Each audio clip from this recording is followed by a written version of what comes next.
If we all loved ourselves, maybe there would be more peace than war. That's the irony, right? Because when you think of Mars as the planetary ruler of Aries, and Aries symbolized by the ram, Mars being the god of war, it's like, well, Aries is war. The two rams, they smack horns with each other. They're battling. No, they're just hitting their heads and they're deciding who is the dominant force that's going to lead the herd. They don't stay angry at each other. It's just a competition. Aries and Mars is competition. It doesn't have to turn nasty. This isn't Mars in Scorpio, which is like underneath the ground, hidden, secret, sneaking up behind you. This is out in the open. You're you, I'm me. Let's see who wins. And the thing is you're going to be better at some things than I am, and I'm going to be better at some things than you are. And when you think about it with, Pluto and Aquarius right now, that's the energy that we need, where we're all doing our best at what we're best at, rather than fighting over the same acorn. Welcome to the Weekly Transit, your guide to understanding the current planetary and astral alignments. Together, we'll explore how to harness these cosmic frequencies, empowering you to reach your highest potential as you navigate the days ahead. I'm your host, Scott Tajarian. Welcome to the Weekly Transit. This is the week of March 16th to the 22nd, where we will be covering 8 transits highlighted by the new moon in Pisces, the sun transiting into Aries, and Mercury returning to direct motion in Pisces. I thought I'd begin the episode with my Substack essay this week. It's been a couple weeks since I have done a free essay. For those of you that are my paid subscribers, I've been really busy writing the 5 core questions. This week we will have 2 5 core question essays for those who are paid subscribers, both on Substack and Spotify. Spotify is the audio version. Substack is audio and the written word. But there'll be one for the new moon in Pisces and one for the sun in Aries. But I thought I'd begin the week with my free essay, which is where I like to, do a historical take, reflection from an astrological perspective. And this is basically addressing the elephant that's in the room, which I haven't mentioned at all. And here we are, a couple weeks into the war with Iran, or conflict, whatever the official term is. But I just wanted to go ahead and look back and see, a couple weeks ago. Well, so this is the Iran and Saturn-Neptune conjunction. What keeps happening? A few weeks ago, I published an essay called "When the Dream Becomes Visible," tracing Saturn conjunct Neptune across 3 centuries of collective history. In the wake of everything that has been happening in Iran, I thought I'd take a look to see if there is any continuous thread that connects Saturn conjunct Neptune specifically to Iran. And here's what I found. Saturn is the god of time and the harvest, the planet of structure, authority, and the accumulated weight of power built to endure. Neptune is the god of the sea, the planet of illusion, deception, intuition, and the dissolving force that moves through walls. What Saturn builds, it intends to last. What Neptune touches, it transmutes to oneness. When these 2 planets meet, something that presented itself as permanent discovers it was never permanent at all. The structure encounters the solvent. The dream encounters the institution that claims to own it. Iran has been living at that intersection on schedule for at least 300 years. My research begins in March 1703 with Saturn conjunct Neptune at 11 degrees in Aries. The 11th degree carries Aquarius energy, the water bearer who invented the vessel, the one who imagined a different order and built the container to hold it. The Safavid dynasty, which had ruled Persia for 2 centuries and given it its Shia Islamic identity, is in its final dissolution. Shah Sultan Hussein sits on a throne already collapsing beneath him. Afghan invaders sack Isfahan within 2 decades. The dynasty that built Iran's last great indigenous imperial identity is gone by 1722. The Aquarian dream of a sovereign, self-defined Persia ending in the most initiatory sign of the zodiac filtered through the reformer's degree. July 1738 brings the conjunction to 0 degrees in Cancer, the degree that doubles Cancer's energy and sends it outward into collective consciousness. Cancer is the shoreline, the territory where land and sea negotiate their boundary. Nader Shah is at the absolute peak of Persian military power. He sacks Delhi the following year in one of history's great imperial raids, seizing the Peacock Throne and the Koh-i-Noor Diamond. The external projection is staggering, but the shoreline cannot hold what the sea keeps taking. He is assassinated in 1747, and everything he built dissolves almost immediately. 0 degrees in Cancer, maximum power standing at the exact degree where land becomes water. September 1773 brings the conjunction to 18 degrees in Virgo, the 18th degree doubling Virgo's energy. Virgo is the mutable earth sign ruled by Mercury, the messenger of the gods and guide of souls to the underworld, the planet of consciousness, communication, and coordination. When I think of Virgo, I think of Mother Teresa, who was born with the sun in Virgo, who organized every hour of her life with such radical efficiency that there was no self left in the way of her service to the people of Calcutta. Virgo doesn't reach for the crown. Virgo does the work. Karim Khan Zad is ruling Iran from Shiraz. He never takes a royal title, calls himself Vakil, regent, servant of the people. He builds infrastructure, stabilizes trade, reduces taxation. In a country that has known almost nothing but conquest and fragmentation since Nader Shah's assassination in 1747, he simply governs. This is the one conjunction in the entire thread where Iran is not in acute crisis. The wound is still open. The man holding the country together simply has no interest in power as an end in itself. Karim Khan dies in 1779. The Zand dynasty collapses almost immediately.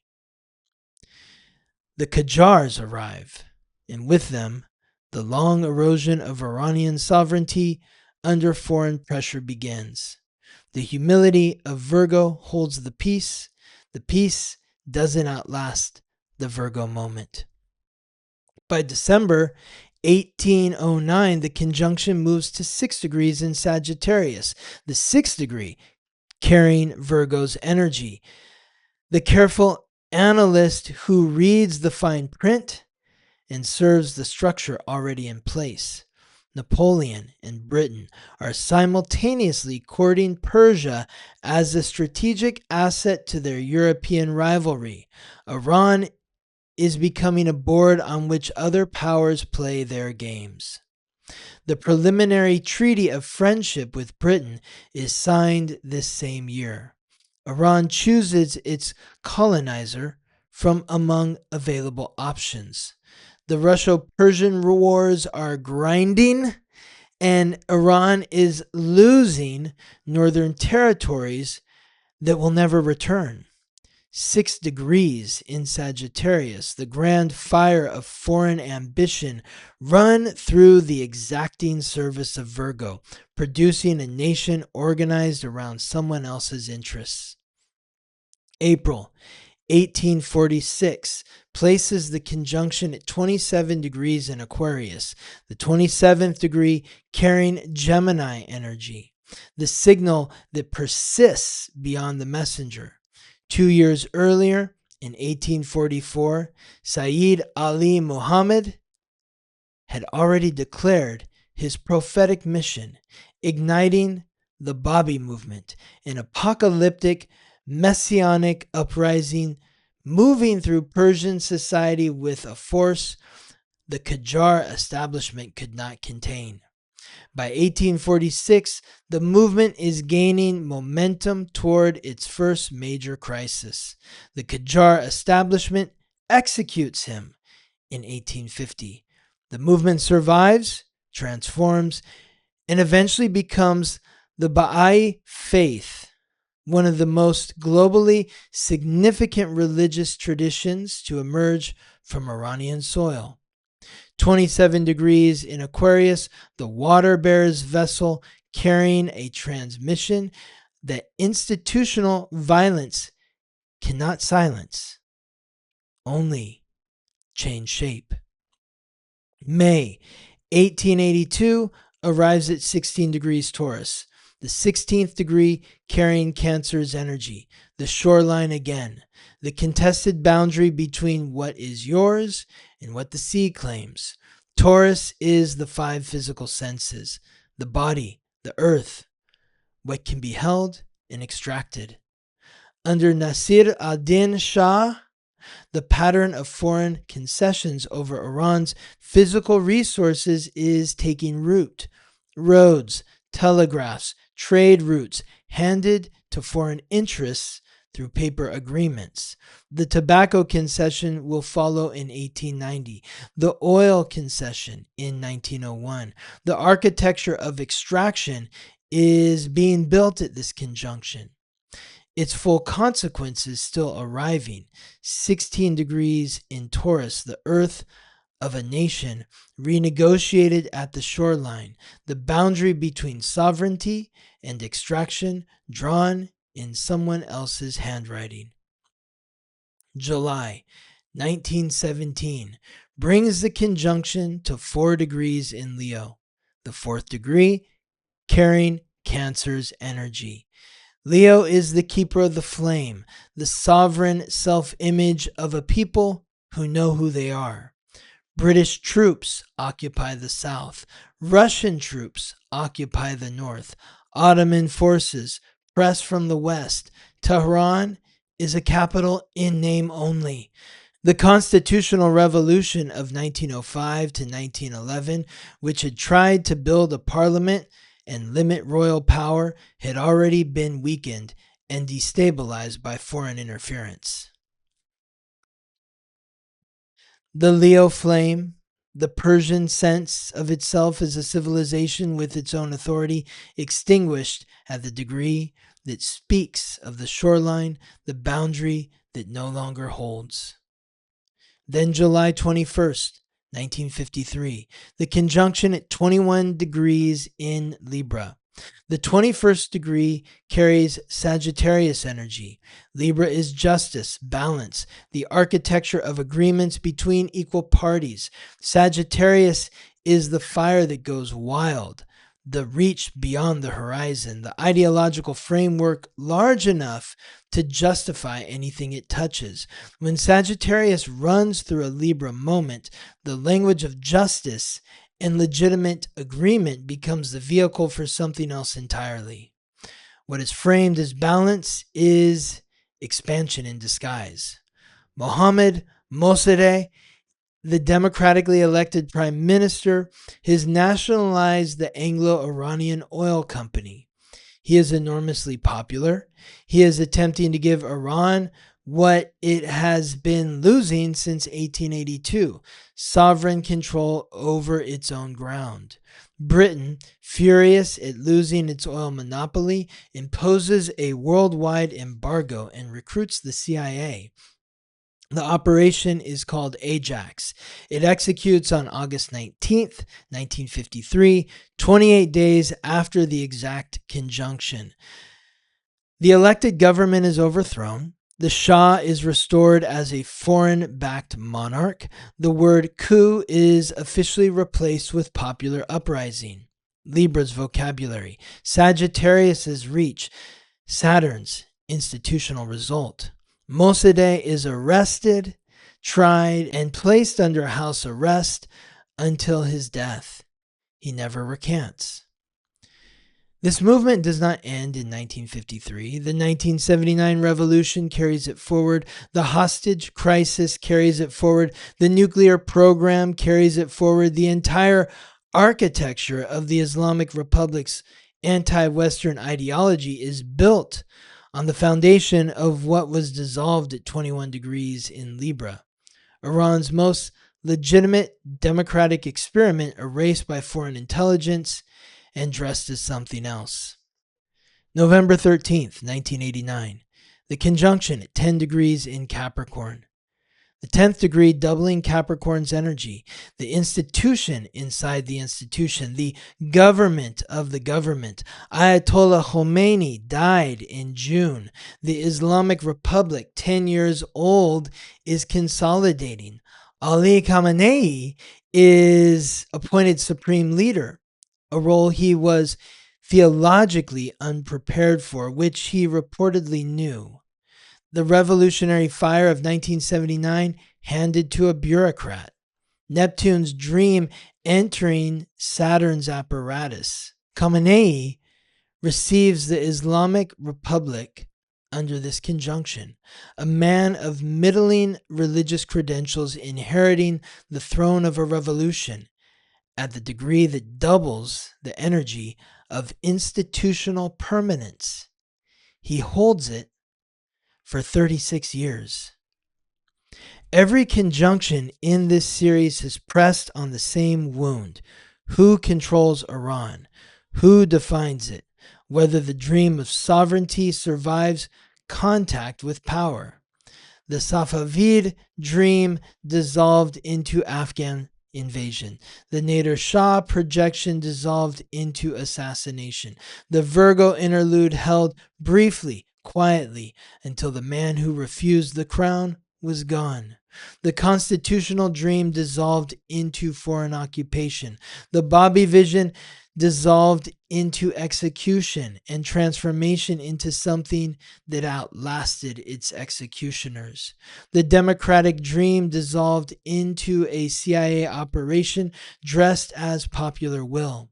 The revolutionary dream dissolved into the institution that claimed to be its guardian. Each dissolution followed by a new formation. Each new formation arriving at the next conjunction, and the question pressing again. What the 3 centuries reveal is a country that keeps arriving at the same threshold and finding the door held shut from the other side. February 20th, 2026. Saturn conjunct Neptune at 0 degrees Aries. In 1703, the conjunction arrived at 11 degrees in Aries. The Safavid dynasty breathing its last. Now it returns to 0 degrees in Aries, the degree that doubles Aries, the absolute beginning of the zodiac, the breath before the first word, the spark before the flame has a name. 8 days later, on February 28th, 2026, Ali Khamenei is killed in a joint American-Israeli military operation targeting Tehran. Iranian state media confirms his death.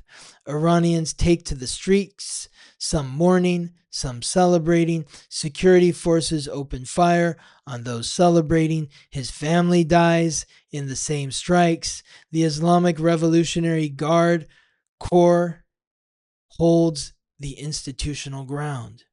The Interim Leadership Council forms. The Assembly of Experts begins selecting a successor.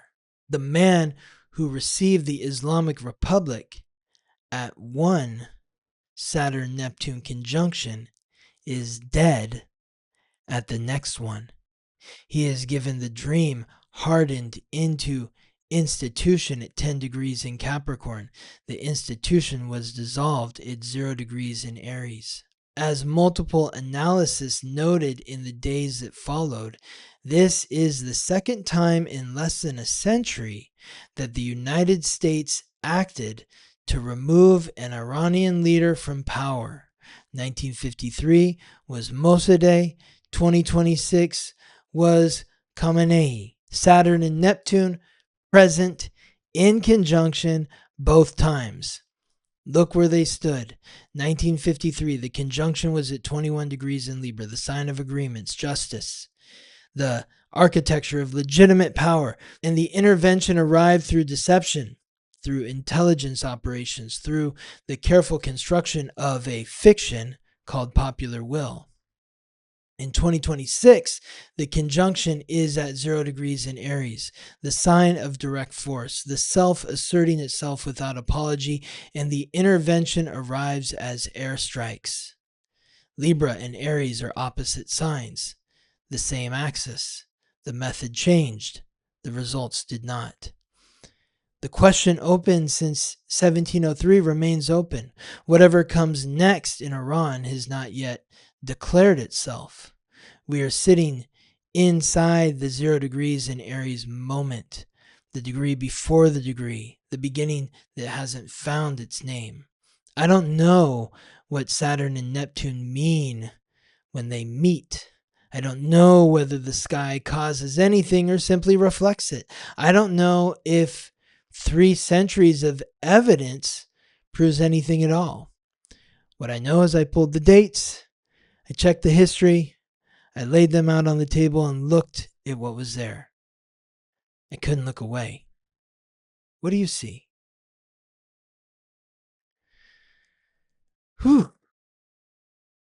It seems intense.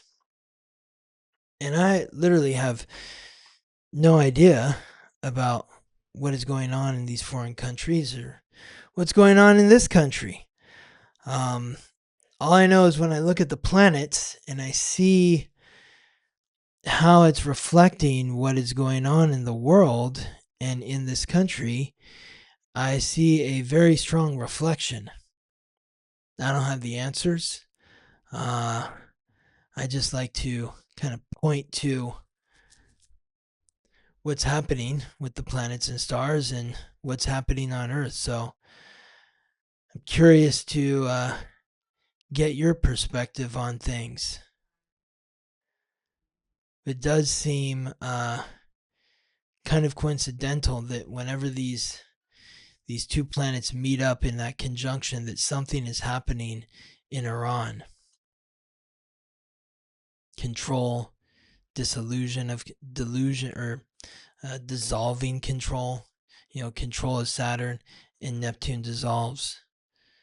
So it'll be interesting to see where this ends up over the next 36 years before the next conjunction. But it just kind of feels like nothing is ever fully resolved there. So that brings us to the first transit of the week. Mercury retrograde conjunct the North Node retrograde in Pisces at 8 degrees. This is the Scorpio degree. This is the second of 3 times that Mercury is going to form a conjunction at this degree. When you think about what's going on in the world, what's going on in Iran, Ukraine, Palestine, Israel, the United States, every day it seems like there's another shooting or something. Obviously things are intense. I mean, how are things in your life? Are they a breeze right now? Are they super easy and relaxing? I don't really know anybody who's sort of experiencing that vibration. It doesn't mean that it's completely void, but there's a lot of tension in the ether right now, and I feel like a lot of that tension is due to not only Mercury retrograde, but this conjunction that Mercury is forming with the North Node 3 times. This is the second time. The first time was on February 11th, which was at 9 degrees, a Sagittarius degree, but it's at the 8 degree Scorpio degree right now, and this conjunction is happening again next week on March 22nd. So it's really kind of holding in this position because this is where Mercury retrograde ends, is at 8 degrees in Pisces. We're sort of feeling this from March 13th to the 27th. And what this is asking us to do is to really look at the depths of what is going on in your unconscious. What is going on in the depths of your mind. It's asking you to take a curious look at your most vulnerable points. This is a time of great vulnerability. There's a lot of fear that's happening out there in the world, rightfully so. I mean, it's crazy every day, people dying, wars happening. It's just like, is it ever going to stop? Is there ever going to be peace on earth? I don't think so. But, it comes with finding peace within yourself. And that's the great challenge right now, is when there is chaos happening in the world, and conflicts happening in the world, and war happening in the world, people dying violently. How do you find peace within yourself? And that's what this conjunction of Mercury and the North Node is helping us do. Mercury is the messenger of the gods. It's the planet of consciousness, communication, coordination, the god of merchants and thieves, the guide of souls to the underworld. The North Node is the soul's purpose. And Pisces is the mutable water sign symbolized by the fish, ruled by Jupiter, the planet of expansion, and Neptune, the planet of compassion. Pisces is the final sign, so it carries the weight of the 11 previous signs. Mercury brings that curiosity to our unconscious. The Scorpio degree is saying, can you look at those places within your psyche that you are terrified to find? This is about facing the demon with love. We need to uncover our demons, and we need to show them love. We need to be empathetic. The demon is there because it's trying to protect you from something that occurred in your life that was painful, that you don't want to happen again. So it rises up within you to prevent you from going to that place. It's like the troll that is keeping you from crossing the bridge. It's not there to actually prevent you. It's there to protect you.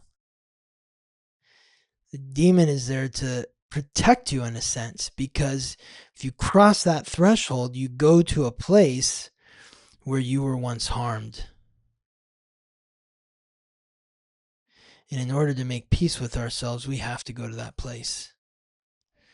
We have to go to the places where we've been harmed, where we feel the rage and the pain and the anger and the regret. We got to go there. In this period, March 13th to the 27th is saying, get there now. Now is the window to really tap into faith and say, whatever is going on in the world right now is so messed up, and I am so afraid, but I just have faith, and maybe people are going to think I'm crazy, but somehow, some way, this is for our highest good. I mean, how do you say that to somebody who's just lost a loved one? Oh, it's for your highest good. They're dead. It's for your highest good. It's like, that's spiritual bypassing at its worst. But in a sense, Pisces is not about faith. It's also about, not only about faith, it's about suffering. And in order to discover that faith, we need to experience the suffering. I mean, just think about it in terms of, the religion that dominates this country, the United States, or the Western world. Christianity, whether it's Protestant or Catholicism, like with Neptune and Aries, there is such a rise of like religious ideology right now. I just saw a video with like Gwen Stefani like professing her faith in Catholicism, and all good to her. I was just like, wow, this really like secular,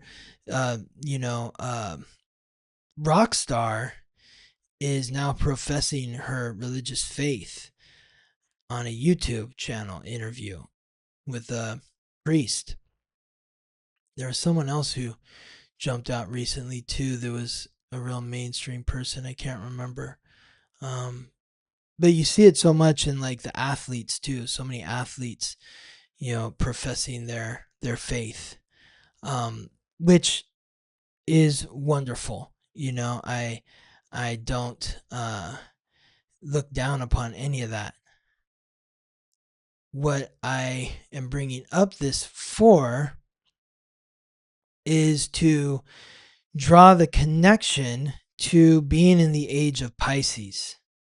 I know a lot of astrologers out there will say we're in the age of Aquarius, and I strongly disagree.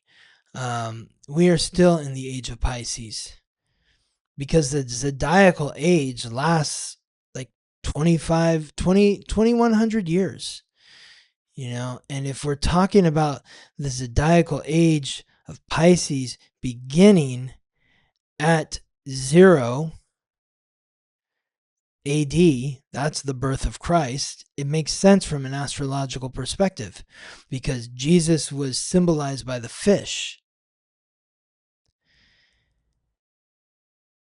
That's the symbol of Christ, is the fish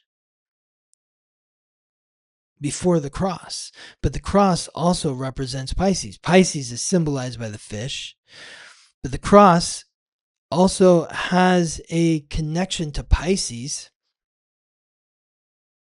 I mean, both of the planetary rulers of Pisces have the cross of matter in their symbol. Jupiter and Neptune both contain a cross. The cross represents suffering, and Pisces represents suffering because it's the final sign of the zodiac. It carries the weight of the 11 previous signs.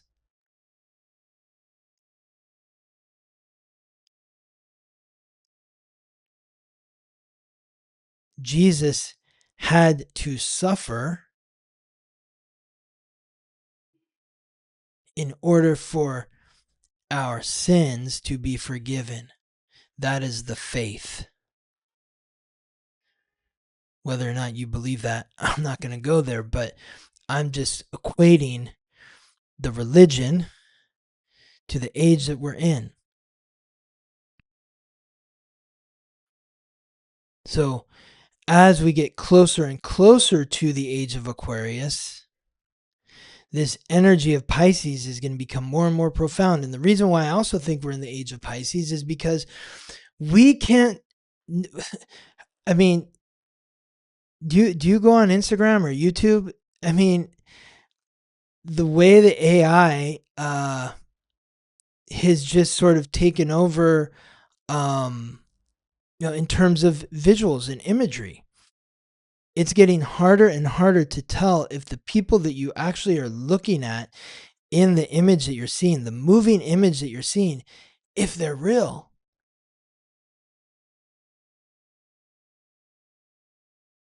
Now, I have no judgment about that. I mean, I think some of these videos are like really cool and fun and funny and, interesting. But it's getting harder and harder to tell if what you're looking at is real. That's Pisces, my friends. That's Pisces. That's the illusion. The illusion is only going to get stronger over the next 100 years or so. The suffering is going to get greater. But through that suffering, we need to discover faith. Isn't that what Christianity is about? Jesus is about? He suffered. You have faith that through that suffering, you have salvation.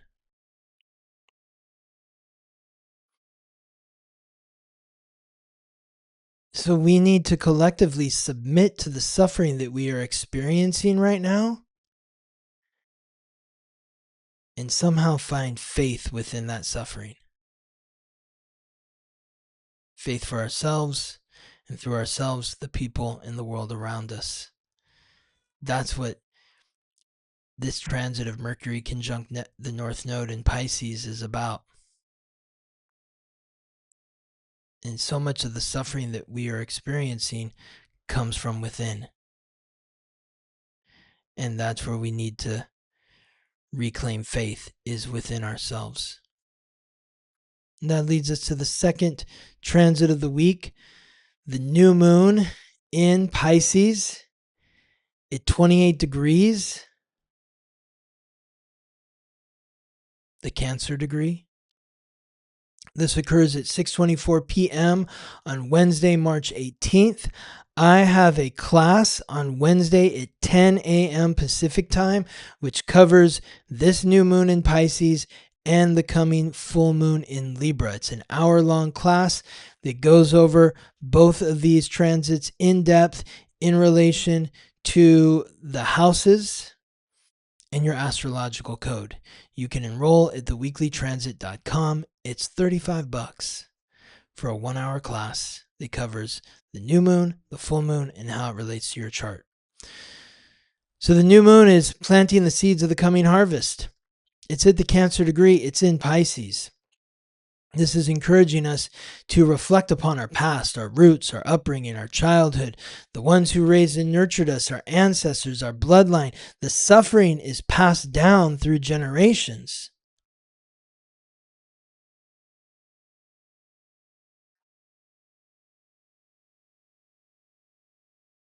If you have trauma in your family, and we all probably do, it's been passed down.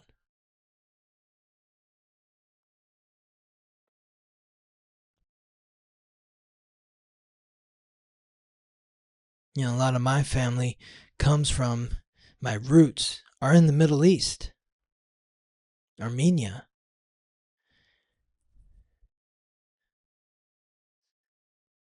My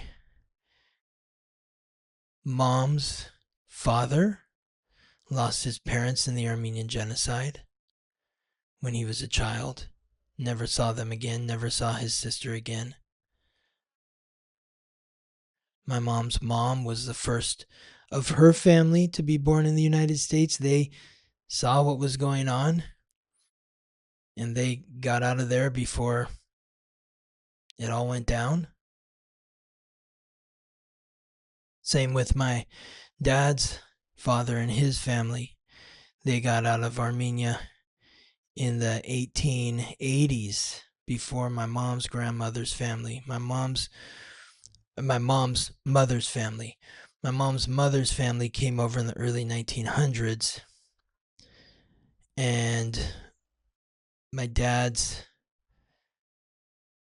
father's family came over in the late 1800s, 1880s. But the trauma and the suffering of leaving your homeland and going to another place. That's why, I didn't even mention, like, of course, everything that's going on in this country with immigrants, immigration. It's heartbreaking to see.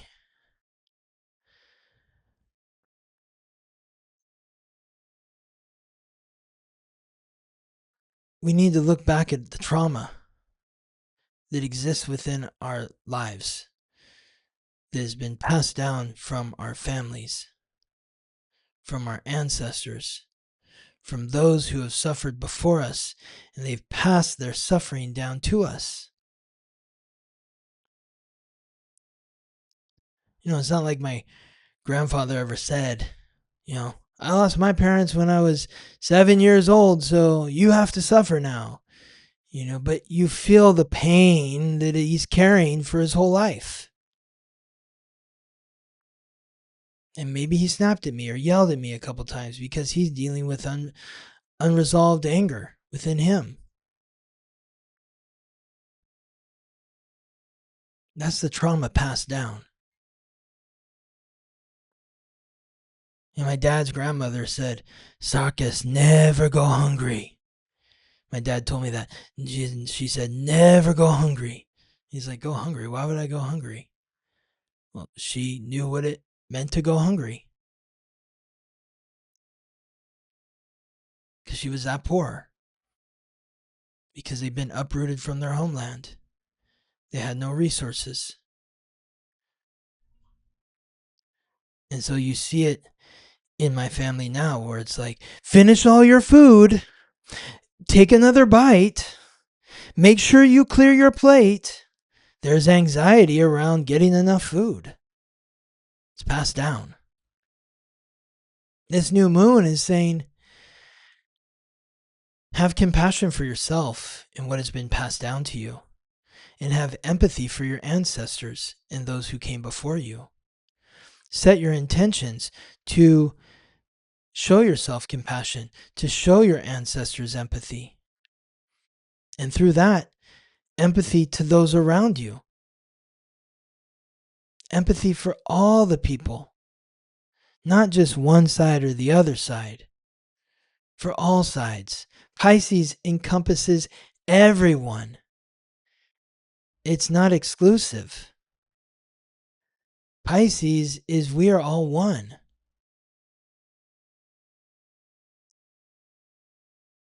So anytime anyone is suffering, we are suffering.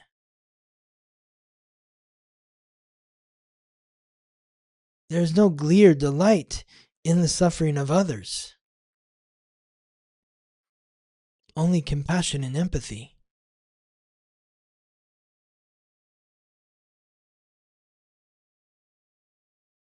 The world is thirsty for this energy right now.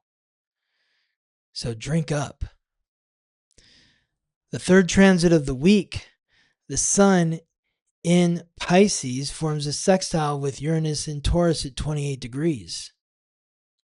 This occurs from Tuesday to Friday, March 17th to the 20th, with the exact sextile occurring the same day as the new moon in Pisces, March 18th, Wednesday. So the new moon is aspecting Uranus and Taurus. This Uranus is the planet of revolution, rebellion, innovation, independence, the unexpected.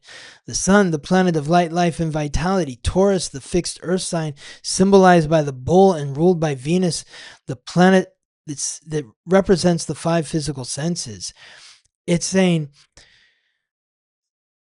when you're setting your intentions to show your self-compassion, to show empathy for your ancestors and for those around you, in what ways do you need to revolutionize your values, your self-worth? Maybe you have been taking more than you should.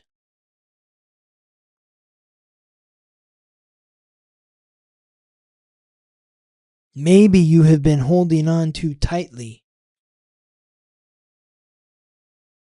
to what could help someone else.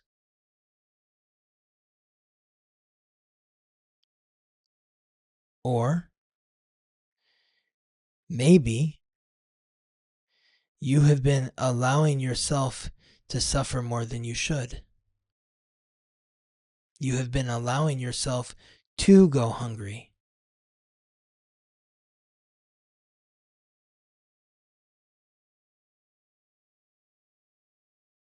What does it solve if two people are hungry and there's one meal and the person with the meal gives the meal to the other person? Well, there's still one hungry person. Maybe we split the meal instead.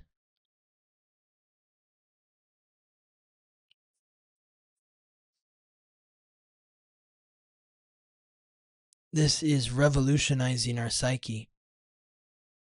It's helping us recalibrate our self-worth and our values based on the compassion that we're showing ourselves and the empathy to others.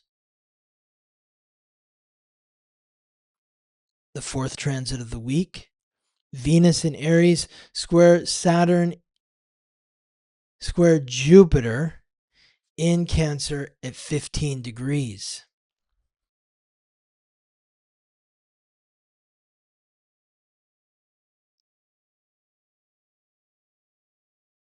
The Gemini degree.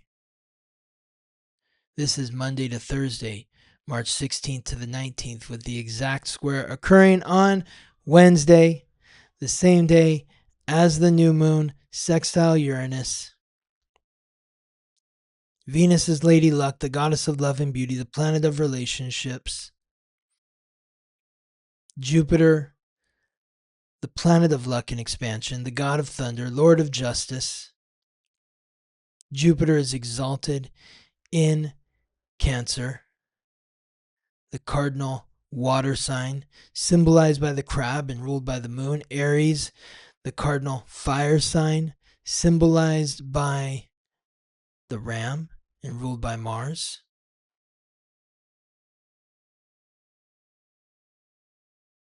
There's tension in this square, and the tension is maybe forcing us to take an uncomfortable look at how we've been selfish in relationships,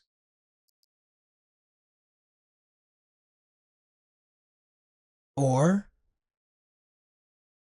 how we have been too selfless in our relationships. It's encouraging us to reflect upon the past of our relationships and recalibrate and find the balance so that we're not selfish, but also not too selfless. Balance is in the middle here.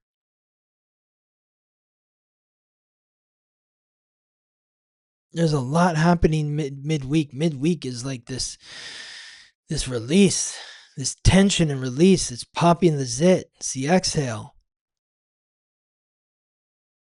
Even though it's the inhale of the new moon, I always say the new moon's the inhale. And it is an inhale, but you don't have to hold your breath to the full moon. You can exhale a little bit here. The exhale is just really thinking, like, look around you. Look at the people in your life, your friendships. Are they fair? Are they balanced? Are you being taken advantage of? Are you taking advantage of others? What is your history in this area? And what are the origins of your relationships? Because even looking back, who are your first relationships? Your parents, your siblings, your grandparents, your immediate family. They taught you how to relate to others. And what they taught you is perpetuated through life. This is a time to recalibrate.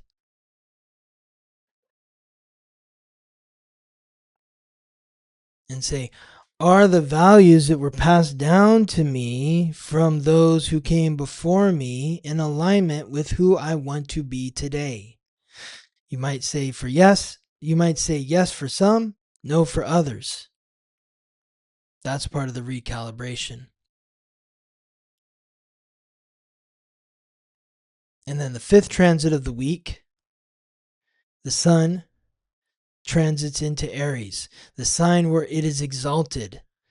This occurs on Friday, March 20th. The sun will remain in Aries until April 19th. Every year, these dates, the sun is in Aries. It's the spring equinox. This is the new beginning. So now that we have recalibrated our self-worth, our values, through being compassionate to ourselves and empathetic to others, rebalanced our relationships, now we're ready to charge ahead, to really show up. You know, the sun is exalted in Aries because Aries is the sign of the self.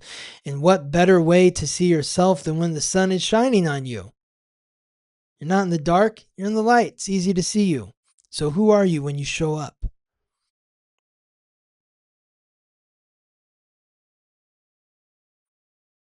This is giving you the courage to charge forward, to initiate. What are you going to initiate? This is really the new year, not January 1st. It's March 20th, the beginning of spring. This is when the energy starts to shift. And boy, it's going to shift. Because that Pisces stellium that's been straddling with the Aries stellium, which has created that intensity. You know, when you think about it, we had the Sagittarius stellium, then the Capricorn stellium, then the Aquarius stellium, then the Pisces Aries stellium, and then eventually it just, you know, by the time we get to about April 18th, 19th, there's going to be 6 planets in Aries. By then, the world might officially be fully engulfed in flames. We'll see. But, you know, how can you navigate this energy to your benefit? Invest in yourself. And if you want to invest in yourself, contact me about the cosmic pathway if you're somebody who has done a reading with me before. If you're not somebody who has done a reading with me before, schedule a reading with me. And if you enjoy your reading with me, if it feels valuable to you, then ask me about the cosmic pathway, because the cosmic pathway is an invitation for you to invest in yourself. This is weekly work with me for an hour each week, where we get deep into your astrological code, and I am supporting you as a guide through your life. I am here to support you, to guide you. I help people through career changes, job changes, moving from this city to that city, divorcing this person, marrying that person, going through a breakup, all the big life stuff. And as a guide, I'm helping you see yourself, because the sun in Aries is about self-understanding. This is where we all get to be people that were born with the sun in Aries. And if you know anyone who is born with the sun in Aries, most of these people are very clear about who they are. And that's the number one step to self-love. Aries is about self-love. Yes, it's ruled by Mars, the god of war, the protector of the self. Courage stems from love. Aries is about self-love. In order to love yourself, you need to appreciate yourself. In order to appreciate yourself, you need to accept yourself. And in order to accept yourself, you have to understand who you are. And that's what the sun in Aries brings to us, is that self-understanding. Once you understand who you are, you can accept who you are. Once you accept who you are, then you can appreciate who you are. And once you're appreciating who you are, then you're on your way to doing the one job that we're all meant to do in this life, which is to love ourselves. If we all loved ourselves, maybe there would be more peace than war. That's the irony, right? Because when you think of Mars as the planetary ruler of Aries, and Aries symbolized by the ram, Mars being the god of war, it's like, well, Aries is war. The two rams, they smack horns with each other. They're battling. No, they're just hitting their heads, and they're deciding who is the dominant force that's going to lead the herd. They don't stay angry at each other. It's just a competition. Aries and Mars is competition. It doesn't have to turn nasty. You know, this isn't Mars in Scorpio, which is like underneath the ground, hidden, secret, sneaking up behind you. This is out in the open. You're you, I'm me. Let's see who wins, you know? And the thing is you're going to be better at some things than I am, and I'm going to be better at some things than you are. And when you think about it with, you know, Pluto and Aquarius right now, that's the energy that we need, where we're all doing our best at what we're best at, rather than fighting over the same acorn. So this transit of the sun in Aries is about self-love. And if we're loving ourselves, then we're really not a threat to anyone else, and no one's a threat to me. It's like people say, well, what other astrologers do you listen to? Or this, do you know this astrologer? I've heard of them. I don't really know. Because I don't like to listen to other astrologers, because I don't want to get my mind muddled with their thoughts. It's not to disparage anyone else. I'm sure there's a lot of other great astrologers out there, but in order to keep my mind clear, I need to be with my own thoughts and my own environment, the people that I'm connecting to, so I can channel through what is meant to be coming through me. So there's no competition there. I was just thinking the other day, it's like I've got 1, 2, 3, 4, 5, 6 people that have either been like regular in my moon cycle classes, or they've been a part of the cosmic pathway, that now consider themselves astrologers. And it makes me so proud to see them doing that work. I don't feel any competitiveness towards them. Oh no, they're gonna get my clients, or this and that. There's how many billions of people on planet Earth? I can't do readings for everybody. I can't work with everyone. Doing this work at a higher level is helping people understand this language the way that I understand this language, so that they can take what they've learned from me and put it through their own filter and channel it through them in a way that is going to speak to a whole new group of people that aren't going to connect with me. That's how we need to be working. Is where you're so confident in yourself, you love yourself so much that you're willing to share your gifts with other people, so that they can take those gifts, make it their own, and then they share it with other people. That's what this is about. The 6th transit of the week, Mercury stations direct in Pisces at 8 degrees. This occurs the same day that the sun transits into Aries, which is interesting because the day that Mercury transits out of its retrograde shadow on April 9th is the day that Mars transits into Aries. So there's something to this with the sun transiting into Aries and Mercury retrograde ending, and then Mercury transiting out of its retrograde shadow and Mars transiting into Aries on April 9th. It feels like something's moving forward. We're being called to be more courageous, and in order to be more courageous, you need to be more self-loving. But in order to be more self-loving, you need to be compassionate with yourself. You need to forgive yourself for the guilt, the shame, the regret, the blame. To be self-loving is to be empathetic to others. Mercury entered its retrograde shadow on February 11th, the same day that it formed that conjunction with the North Node. Here it is again, where it was on February 11th, and earlier this week, all week long, into next week, forming that conjunction with the North Node. Mercury retrograde began on February 25th, and now it's ending on March 20th. So let's take a collective exhale.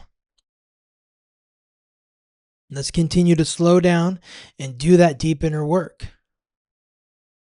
In what ways can I love myself more? And what is preventing me from loving myself more? Do that investigatory work. Is that a word? Investigative work within you that says, what are the demons that are preventing me from loving myself more fully? Show me who they are. Introduce them to me. Where have they been hiding within my psyche? I'd like to commune with them. I'd like to thank them for protecting me from the pain that I once suffered through. And I want to now show them love and appreciation so that we can move from suffering to faith. That leads us to the 7th transit of the week. Mars in Pisces forms a trine with Jupiter in Cancer at 15 degrees. This is creating more of an aggressive approach for those of us that are holding back from having the courage to face those demons and to reflect upon our past.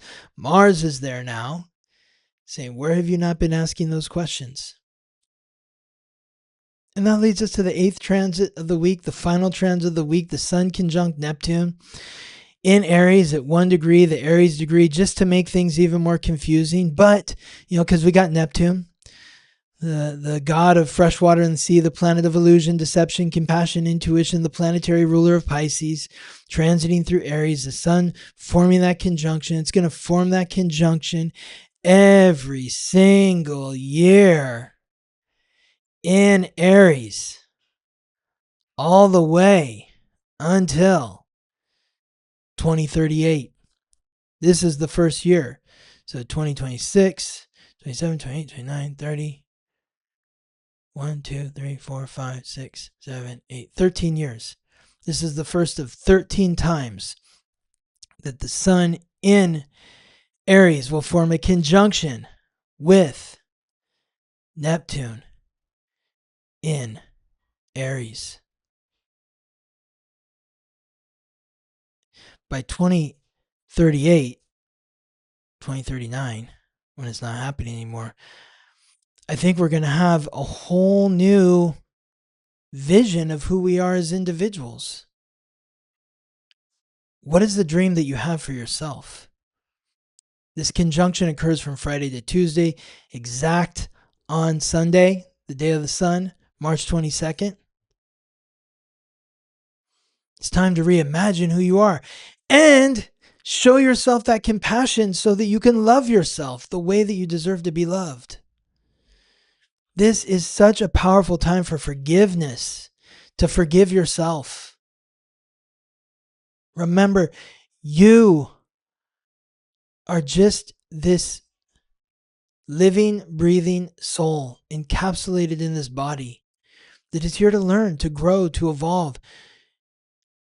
You're going to make what you or others may identify as mistakes, but really they're just a part of the journey that is helping you evolve. They're meant to be. Hopefully, in listening to this podcast, it's raising you to a higher awareness so that you can be more loving and compassionate with yourself through these experiences that you have that you may identify as mistakes. And maybe you will come to recognize that they are a part of a bigger plan, a bigger picture, even though they cause you so much pain.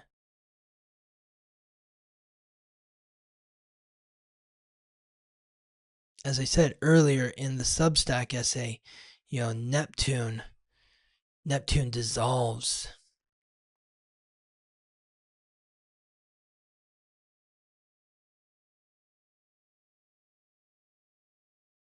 It dissolves.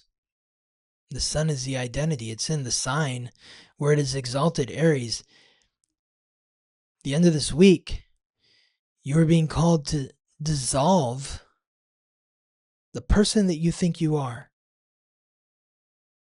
and reimagine yourself as someone new, someone who is truly worthy of your love, your compassion, your empathy.